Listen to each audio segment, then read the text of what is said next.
안녕하세요. 여러분들의 주식 멘토, 주식 스윙맨 정인호 인사드리겠습니다.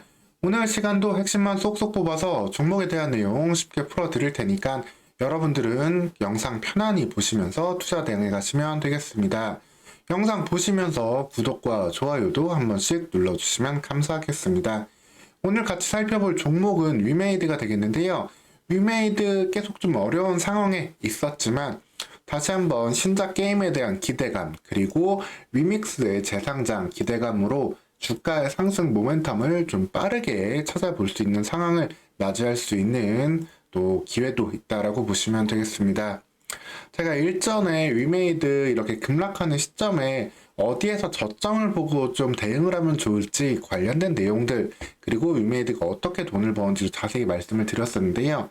해당 영상에서는 이제 최대 5만원 부근까지 저점을 잡고 대응하시면은 이후에는 4월까지 강한 반등 기대해 볼 수 있다고 말씀드렸는데, 이 저점에 대한 레벨을 지금 조금 높여야 되는 상황이 왔다라고 보시면 되겠습니다. 54,000원 부근까지 저점을 좀 높여볼 수 있겠고요. 다시 한번 매물 나오면서 좀 하락하는 구간 나오면 이 54,000원, 56,000원 부근에서는 일정 비중을 계좌에 담는 것도 괜찮은 수준이다라고 보시면 되겠습니다. 일단 위메이드의 상승과 하락의 이슈를 핵심만 말씀드리면은, 물론 중요한 거는 게임의 흥행이에요. 위메이드 게임의 흥행을 좀 기다려야 되기도 하겠지만, 또 하나는 위메이드가 가장 많은 공을 들였던 게 이 위믹스라는 암호화폐입니다. 암호화폐 플랫폼을 만들고 P2E 게임들을 여기에 결합시키면서 관련된 플랫폼을 크게 만들 계획을 갖고 있었는데, 위믹스는 좀 고생을 많이 했죠. 상장 폐지 당하기도 하고 다시 빅썸이라든가 이런 데 재상장에 성공하기도 했는데, 위믹스가 빅썸 등의 재상장하면서 작년 연말 주가는 그래서 큰 폭의 상승을 했습니다.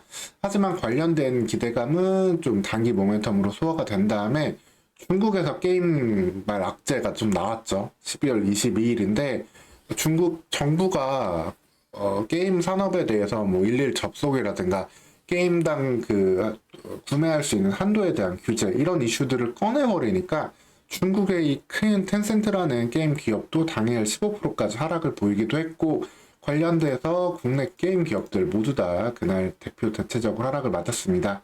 이후에 정부가 좀 놀랬어요. 너무 좀 이거 시장이 이렇게 반응하는 거 좀 심하네. 그러자 중국 정부가 게임 규제안을 담당했던 당국자를 해임을 하기도 했습니다. 즉 시장이 우려하는 것만큼 그런 급진적인 조치를 취하지 않을 테니까 안심을 하라라는 좀 시그널을 보내고, 텐센트는 일부 반등을 좀 보이기도 했죠. 근데 국내 게임 기업들은 좀 그거랑 다른 흐름이었어요. 왜냐면 개별 악재가 조금 더 나왔는데, 뭐 넥슨 같은 경우에는 확률형 아이템에 대해서 공정위한테 좀 또 이렇게 한 대 얻어맞기도 했고, 위메이드 같은 경우에는 개별적으로 또 일시적인 지출이 세게 좀 나왔습니다. 그 세금을 갑자기 536억 원 지금 내야 되는 상황이 됐는데, 예전에 그 위믹스 등 암호화폐 관련해 사업을 하면서 회계 처리를 했던 걸 제대로 좀 기준이 없어가지고 못했다 보니까 관련된 이 과징까지 얻어 맞았어요. 그러다 보니까 주가가 한 단계 더 하락을 맞기도 했습니다. 하지만 이런 이슈들은 결국에 단발성이잖아요. 오히려 위믹스에 대한 좀 회계 처리를 오히려 좀 이제는 투명하게 할 수 있는 부분이 되기도 할 것이고, 중국발 게임 규제에 대한 이슈도 우려했던 것보다는 조금 낮은 레벨로 종료될 수 있기 때문에 일전에 영상에서 말씀드렸던 이 저점보다는 54,000원대까지 저점 높여보면서 4월까지의 상승 흐름 기대해 볼 수 있겠습니다. 여기에는 두 가지 모멘텀이 있는데요. 하나는 당연히 신작 게임에 대한 모멘텀이 되겠고, 다른 하나는 이제 위믹스에 대한 모멘텀이 되겠습니다. 신작 게임 같은 경우는 뭐 크라우나이트, 글로벌, 그리고 중국에서 지금 다시 한번 판호를 받은 미르 M 같은 게임들을 중심으로 기존에 매출을 내고 있던 게임들 중심으로 매출을 조금 더 확대해 볼 수 있는 걸 기대해 볼 수 있겠고, 이제 대만에서 1월 말쯤에 타이페이 이제 게임 행사가 열리는데 거기에서도 신작 게임들을 좀 내려고 하고 있습니다. 여기에서도 기대해 볼 수 있는 게임이 야구 게임도 또 하나가 있어요. 판타스틱 4 베이스볼이란 게임이 있는데, 이 게임을 통해 가지고 대만 역시도 우리나라 못지않게 야구가 정말 인기가 많은 나라잖아요. 또 이번 아시안 게임에서도 우리나라랑 대만이 가장 치열하게 붙었었는데, 그럴 정도로 대만은 야구에 좀 진심인 나라고 CPBL 리그라고 하는데, 그래서 CPBL 라이선스를 따가지고 이 게임에 도입을 했기 때문에 관련된 게임을 통해서도 추가적인 매출을 기대해 볼 수 있는 상황이다 라고 보시면 되겠습니다. 그리고 이런 이슈들을 통해 가지고 주가는 계속해서 어떻게 보면 위아래 좀 등락을 보일 거예요. 그러다가 핵심이 되는 건 4월쯤에 가능할 수 있는 위믹스의 업비트 재상장이 이슈가 된다라고 보시면 되겠습니다. 사실 그 전까지는 국내 이제 비트코인 같은 암호화폐 거래소에서 위믹스의 그 존재감은 정말 압도적이었어요. 위믹스가 이제 압도적인 1위 거래소로 시장을 이끌고 있었는데, 최근에 좀 놀라운 일이 벌어졌습니다. 업비트가 빗썸에 역전을 당했거든요. 이게 거래소가 역전을 당하는 일은 사실 드물잖아요. 여러분들도 HTS, MTS 쓰시는 거 사실 쓰시는 것들 그대로 많이 쓸 텐데, 이제 업비트에서는 근데 그게 있어요. 만약에 뭐 옮기는 이유가 그런 게 될 수 있는 게, 어느 증권사에서는 뭐 신용을 50%를 해주는데 어느 증권사에서는 증거금 100으로 해줘요. 그러면 난 이 종목 정말 좋게 보고 좀 투자를 더 하고 싶은데, 그러면은 굳이 증권사를 일로 옮겨서 또 거래를 하실 거잖아요. 그런 것처럼 빗썸에는 위믹스가 있고 업비트에는 없네. 그럼 빗썸을 통해서 거래를 해야지.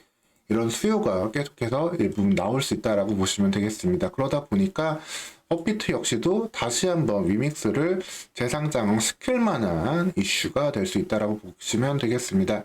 사실 이제 거래소들도 뭐 다들 이제 좀 안정된 거래소들이고, 뭐 수수료 같은 그런 걸로도 더 경쟁을 하긴 어렵기 때문에, 어떻게 보면 이 상장시킨 이 암호화폐들에 대해서 좀 거래소의 가치를 높여볼 수 있는데, 이렇기 때문에 업비트가 다시 한번 위믹스를 상장할 수 있는 가능성이 지금 남아있다라고 보시면 되겠습니다. 그래서 이제 시장에 대해서 악재는 이제 대부분 다 오픈이 됐어요. 위메이드 악재는 다 오픈이 돼가지고 54,000원까지 이상 좀 떨어지기 힘든 그 이슈는 볼 수 있겠고, 이제 1월, 2월 뭐 신작 게임들에 대한 이슈 속에서, 혹은 또 이제 뭐 중국발 규제 이슈가 뭐 다시 한번 뭐 나오고, 우리나라에서도 뭐 확률형 아이템 규제 이런 이슈들 좀 나오고 하면서 주가 등락 좀 보일 수 있겠지만, 결국에는 업비트의 위믹스가 재상장될 수 있는 모멘텀, 그리고 여기에 비트코인 등 암호화폐 가격이 올라가면서 관련된 좀 가상화폐들의 좀 이슈가 붙는다면은 위메이드는 언제든 이 62,000원 벽을 뚫고 올해 상반기 중에 작년 고가까지, 그리고 그 이상도 충분히 갈 수 있는 상황이다라고 보시면 되겠습니다. 그래서 박스권 하단에서는 편안하게 좀 담아볼 수 있는 종목이기 때문에 오늘 저번에 말씀드린 것보다 저점을 높여서 좀 말씀을 드리고 있고요. 여러분들 주력에 갖고 있는 성장주들 외에도 일부 비중은 이런 위메이드 같은 종목들로도 계좌를 다변화해서 좀 계좌의 안정성과 수익을 좀 추가로도 올릴 수 있는 방법이 있다라고 보시면 되겠습니다. 오늘 시간 이렇게 위메이드에 대해서 다시 한번 좀 최근 화제가 되는 이슈들 위주로 조금 말씀을 드렸고요. 아무래도 좀 비트코인에서도 또 위믹스 관련해서도 이슈가 될 수 있는 종목이 될 텐데, 추가적으로 나오는 이슈들도 계속해서 체크해서 전달 드리도록 하겠습니다. 오늘 시간도 영상 시청해 주셔서 감사드리고요. 좋아요, 구독도 한 번씩 부탁드리도록 하겠습니다. 다음 영상으로 또 뵙도록 하겠습니다.